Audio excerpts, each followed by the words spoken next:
Remember when COVID was a thing? Well, some who received the vaccine sure do. Almost 9,000 Americans have filed injury claims saying that the vaccine, all forms of it, caused them serious side effects. Now, few of these claims have succeeded, however. Reason Magazine's Christian Britschgi reports that for injuries related to the vaccine, the government's Countermeasures Injury Compensation Program has paid only eight of those claimants. A recent New York Times article explained why so little had been paid out, writing, quote, "The government's understaffed compensation fund has paid so little because it officially recognizes few side effects for COVID vaccines, and vaccine supporters, including federal officials, worry that even a whisper of possible side effects feeds into misinformation spread by a vitriolic anti-vaccine movement." Christian Britschgi, my colleague at Reason Magazine, joins us now to discuss. Welcome to Rising, Christian. Hey, thanks for having me on. Yeah, it's our pleasure. So obviously the New York Times has called more attention to this recently, but you've also written about the issue for a couple of publications.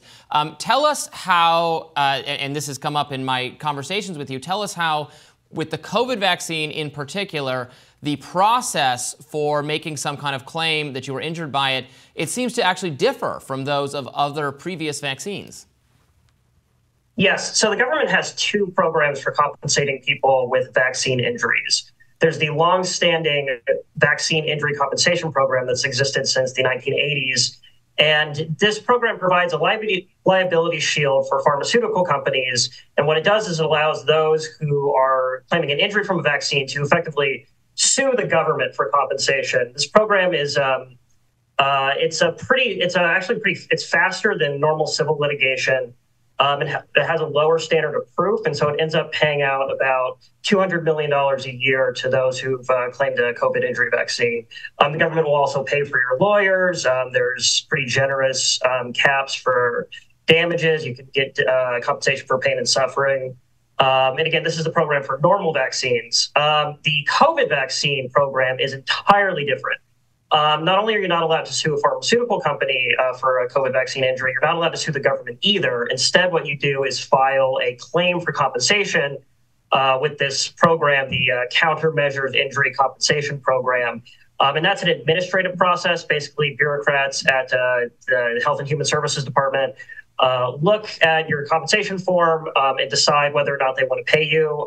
It's also worth noting that the standard of proof under this program is far higher than what it is under the normal vaccine compensation program. And so as a result, effectively, very few people have gotten compensated for COVID vaccine injuries. I think it's about a dozen people have been paid out collectively $40,000 in damages. And again, that's versus the $200 million or so that the standard vaccine compensation program pays out. Can you give us a sense of what makes the burden of proof higher in the COVID vaccine cases as compared to other types of vaccines? Yeah, sure. So it's just the language in the different programs. So under the VICP program, the standard compensation program for vaccines, it's, I think, a preponderance of evidence. So basically, if it's 51% likely that your injury came from a vaccine, the government will pay you compensation. There's also things called table injuries, where basically, if you have gotten this injury after having a vaccine, it's presumed that the vaccine caused that injury. Now, with the CICP program, I'm forgetting the precise language, but it's something like the weight of all credible, compelling scientific evidence is what's required for you to show that you got an injury from a COVID vaccine, which is a far higher standard of proof, particularly when you consider that these vaccines, because their approval was expedited and they've just been around for not nearly as long, we just have much less data about what their health effects might be. So, when it comes to trying to prove anything in a medical setting, proving anything is very difficult. So what standard of proof you require is crucial. And the COVID vaccine program, again, is an incredibly high threshold of proof.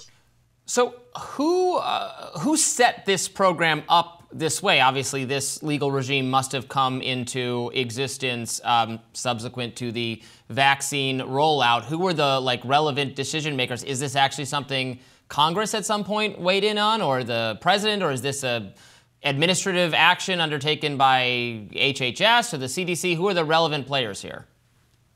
Yeah, so the history is actually really interesting. So the CICP program got started as a piece of war on terror legislation back in 2005. It was passed as part of the Defense Appropriations Act that year. And the idea was basically If you have an anthrax attack or something like that, you're going to want companies to produce maybe untested countermeasures as quickly as possible. And one way you could incentivize them to do that is to give them pretty strong liability shields.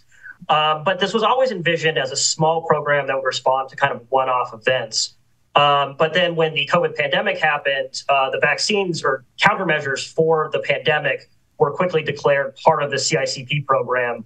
And then, before the vaccines were even invented. And so the vaccines then, we've since given vaccines to hundreds of millions of people in the United States. And, any sort of medical treatment you do, there's going to be some percentage of people who suffer adverse reactions, side effects. All of those got shifted into this program that was always intended to be small and one-off. So that's where it came from.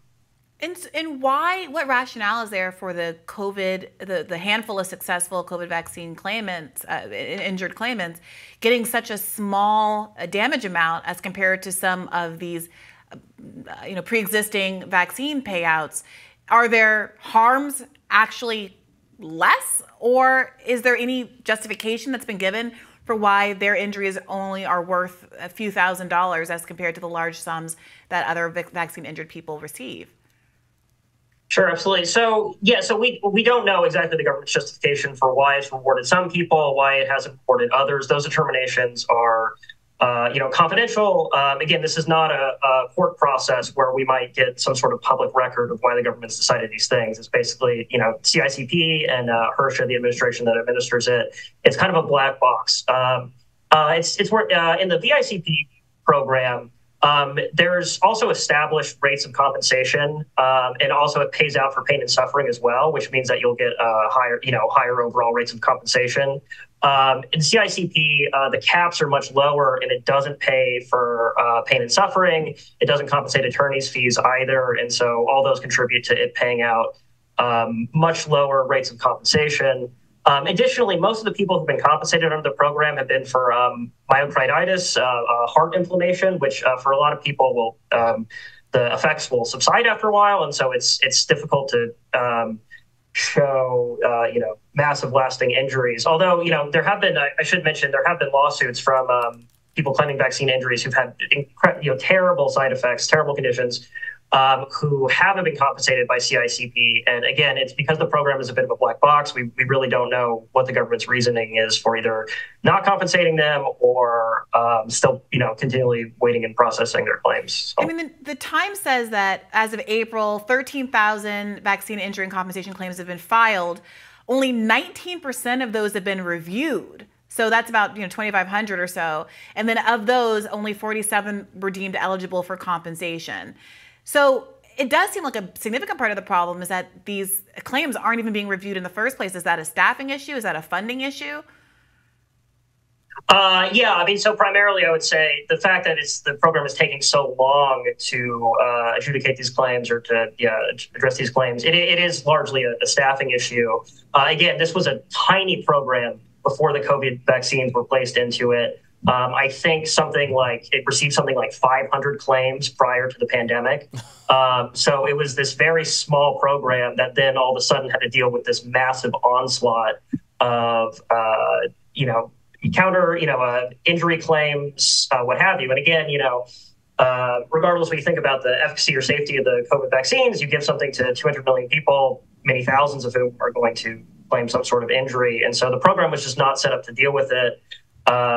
Already the VICP program, which is longer established, is better resourced, has a whole, runs through federal claims court. That program is also under or over capacity, is something vaccine injury advocates have advocated for expanding the program. And so those issues are multiplied by 10 to 100 for the CICP program.